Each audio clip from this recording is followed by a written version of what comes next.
Hey everyone, Chris Hall here from Prehistoric Digital in Santa Monica, California, coming to you with another episode of Anatomy of a Grade.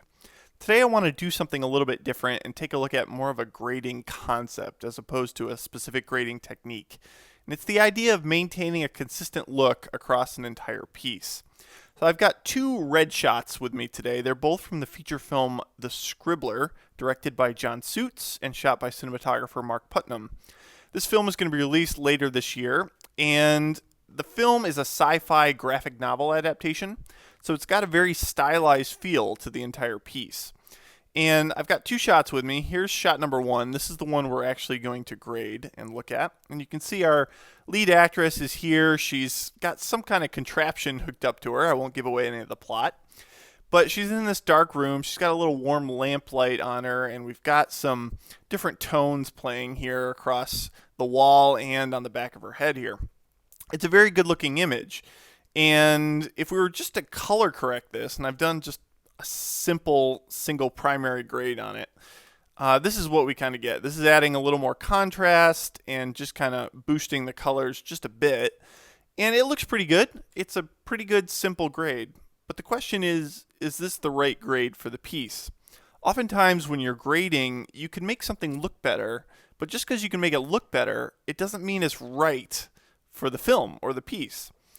And when you step back and kind of look at the whole film or the whole project with kind of a global perspective, a lot of times these questions about what's the right grade for a piece often make more sense when you have a better perspective of where the whole movie is going. So I'm going to show you a shot from later on in the movie, and this is fully color corrected. And this scene actually reappears in a number of instances in the film. But basically, if you look at it, we've got three primary colors playing in this grade. We've got the warmth of our actors' skin tones. We've got green playing on the walls back here. And then we've got a cyan highlight that plays. So we've got cyan, green, and orange. Basically orange, blue, and green. We've also got this little yellow area over here, but we're going to lump that in with the skin tone as being part of our warm palette. So three colors at play. If we look back at this shot here, we can see we have most of that palette there, but predominantly what color is at play in this shot? It's the orange or the warmth. And actually, if we look at the raw footage, this whole shot kind of has a warm magenta kind of feel to it. But knowing that the film is predominantly using these three tones here, what can we do to this image to bring it more into this world? And honestly, it's going to inform our entire grade. If I show you the grade we ended up with, which is this look here, you can see the shot has these three tones in it. We've got green on the wall right here. We've got the blue on the edge of the wall here and on the fill side of the actress here. And we've got our warm skin tones. So looking at the two, you can see they're a lot more in the same world than the original shot or this simple color grade we did on the original shot here. This and this feel very different to me in terms of color. This and this look like they could live in the same world and are more consistent. If we look at her skin tone here and the skin tone of our lead actress here, they're a lot closer to one another. And if we look at the color of the walls, we've got this green in the wall here, and we got the cyan here. If we look at this shot, green, cyan, orange, all playing in the same image. So how did we actually do this? If I turn off all the elements of the grade here, you can see most of the work is being done by this first primary grade. And all I've really done is brought the shadows down and added a good dose of green and blue into the midtones. So we're 90% of the way there already. What we want to do though is after we've applied this primary grade is we want to clean up these skin tones here. And I've done that with a simple key using a parallel node here. I'm going to show you what the key looks like in Resolve. You can see it's just a very soft, smooth key that hits mainly the actress's skin tones and her hair, but hits the wall a little bit as well, but mainly just on the edges of the key, and it's not really affecting it too much. If I turn this on and off, look at what it's doing to her skin tone.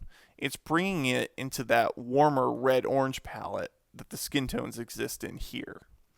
So great, we're most of the way there already. The rest of what I want to do to this shot is basically just cosmetic fixes. So the first thing I'm going to do is just bring up our lead actress with a power window. And I've got that power window here. Now I'm turning it on. It's not doing anything because instead of bringing her up, what I'm actually going to do is bring the background down around her with this node right here. So this node is basically affecting the area around our lead actress. It's taking down these walls and the back of the wall back here, and it's doing that just by crushing the midtones a little bit here in the gamma. So you can see before, after. And the last thing we're going to do is just simply bring out the actress's eyes. I actually like how they're dark. It's top lit here, so we get this kind of menacing shadow happening in her eyes here, and it feels right for the scene, but let's be honest, we want to help our actresses out as much as we can. So I've got a power window. Let me turn that on for you so you can see it. I've got a power window playing on her eyes here. Let me do it. There you go. You can see it actually tracks with her throughout the scene, and all I'm doing is just bringing up a little more shadow detail in her eyes. Very simple, but it actually makes a big difference in the final grade. So here's the shot played back in real time, and not a lot of action happening here, but you can see the difference in the grade before, after, simple contrast and color before, and our final correct grade after looking at the piece as a whole and bringing in those blue and cyan elements, kind of taking some of that magenta out. You can see this just feels right. It feels right for the piece in context of everything else. I think when you run into difficulty in the grading suite, whether you're a colorist or a director or a DP, a lot of times just making the image look better can actually be the wrong choice. You really have to step back and take a holistic perspective of the whole movie in terms of how does this whole movie look as a piece and how do these individual scenes fit within that context. A lot of times that will answer the questions you have in terms of which direction to take a scene. And I think this is a prime example of how adding these colors and keeping these colors consistent in this shot actually brings a lot more to it than just simply adding some contrast and boosting the color that's already there. So that's it for this episode of Anatomy of a Grade. Please check out my blog at chrishallcolor.blogspot.com and also check out the Prehistoric Digital webpage at www.prehistoricdigital.com. Thanks for joining me, and we'll see you next time.